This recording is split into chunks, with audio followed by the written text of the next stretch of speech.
In this time, I want to interpreting a video that I was found in TikTok. So here we go. Sejak kecil, anak perempuan ini sudah suka menulis dongeng.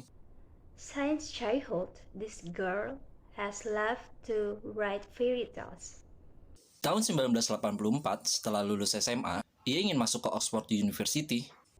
In 1984, passed from high school, she wants to enter Oxford University. Karena hanya di universitas itu ia bisa kembangkan bakatnya menjadi seorang penulis.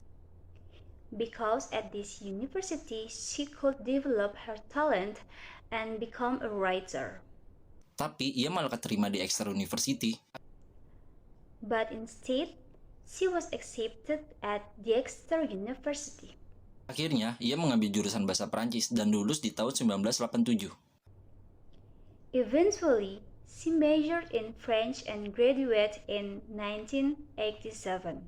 Saat perjalanan naik kereta Manchester ke London, ia bermimpi sedang bermain dengan kakaknya sebagai seorang penyihir. While traveling by train from Manchester to London, she dreams of playing with her older brothers as a witch. Dan dari situ, terinspirasi lagi dia untuk menulis.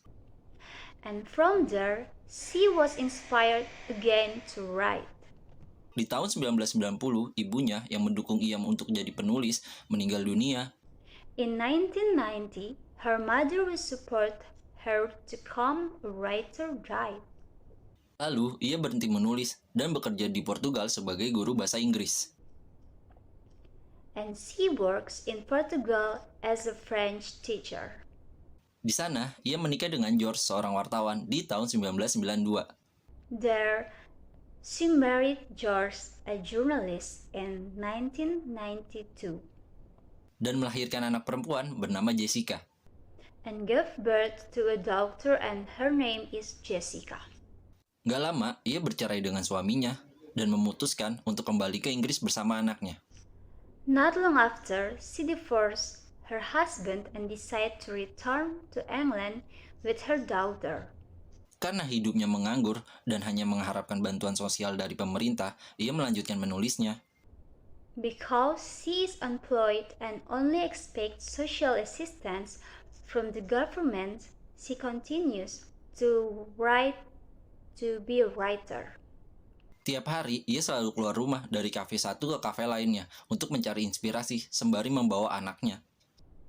Every day, she always went out of the house from one cafe to another to find inspiration while bringing her child. Setelah beberapa tahun, akhirnya bukunya selesai. After several years, the book is finally finished. Dan dia mulai mencari agensi untuk bukunya agar dibawa ke penerbit. She started looking for an agency for her book to take it to a publisher. Christopher Little yang tertarik oleh bukunya menyarankan ia untuk mengubah namanya.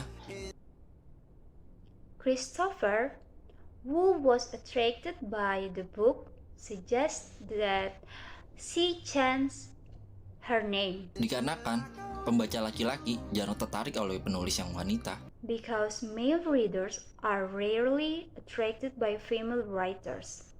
Setelah 12 kali ditolak oleh penerbit, novel Harry Potter karya J.K. Rowling diterbitkan.